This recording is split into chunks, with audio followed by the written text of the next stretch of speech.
A lot of my private clients are women over 40, and a lot of them are concerned, at the very least, with menopause. Some of them have already gone through it. Some of them are perimenopausal. Almost every single one of them has it on their mind. And when you mention the word menopause, usually it comes with kind of a negative annotation. But as with everything else in life, the way I like to look at things is when you don't really know 100% for sure whether something is positive or negative, then look at the history of it. And the history of menopause, it's actually very interesting, kind of controversial too. Way back in the days of the Stoics, Hippocrates described that women would have a climacteric syndrome, which was a weak uterus causing a woman to lose power. Fast forward to the 1600s, 500 years ago, nobody understood menopause. Nobody had no idea about really anything. Once women started having their moods change, becoming more anxious, they started having more depression, hot flashes. Some of those women that would have these changes all of a sudden, they would be labeled as witches. And in order to purify their soul, some of them were burned at the stake. They were burned alive.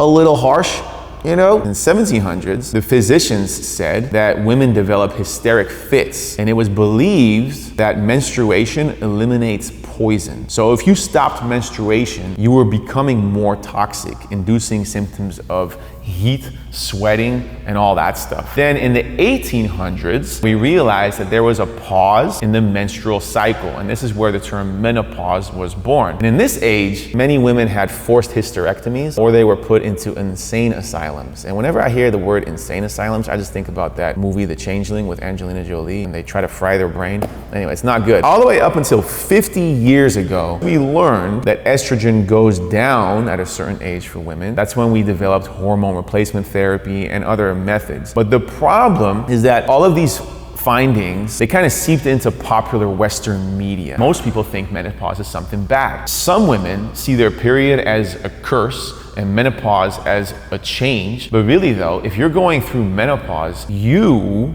are not changing. Your body's reactions are changing because your hormones have changed. And that doesn't mean that you can just use that as a crutch and just get overweight and just say, oh, my hormones. You can still do stuff about it. See, after menopause, a woman a lot of times is often dismissed as no longer sexual, no longer youthful, but it's really not the case. First off, it's a 100% natural transition in life. Also, and this is gonna go against the grain of all of Los Angeles, aging is normal, except maybe in Los Angeles because there are women that are 80 and they look like they're 26 because of all the freaking Botox they put in their face. Women in other cultures see menopause as a new chapter in their life, free from the social stigma of a menstruating woman. That's another way to look at it.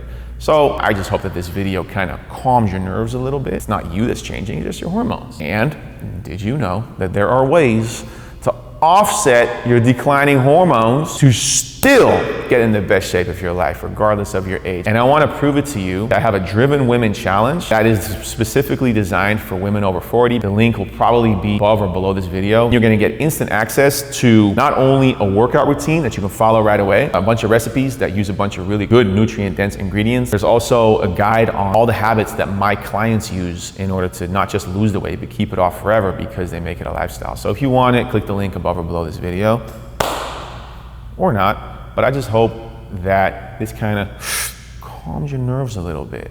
We're not gonna burn anybody at the stake anymore. There's no witches. What you need to do is get on my Driven Women Challenge and lift some weight.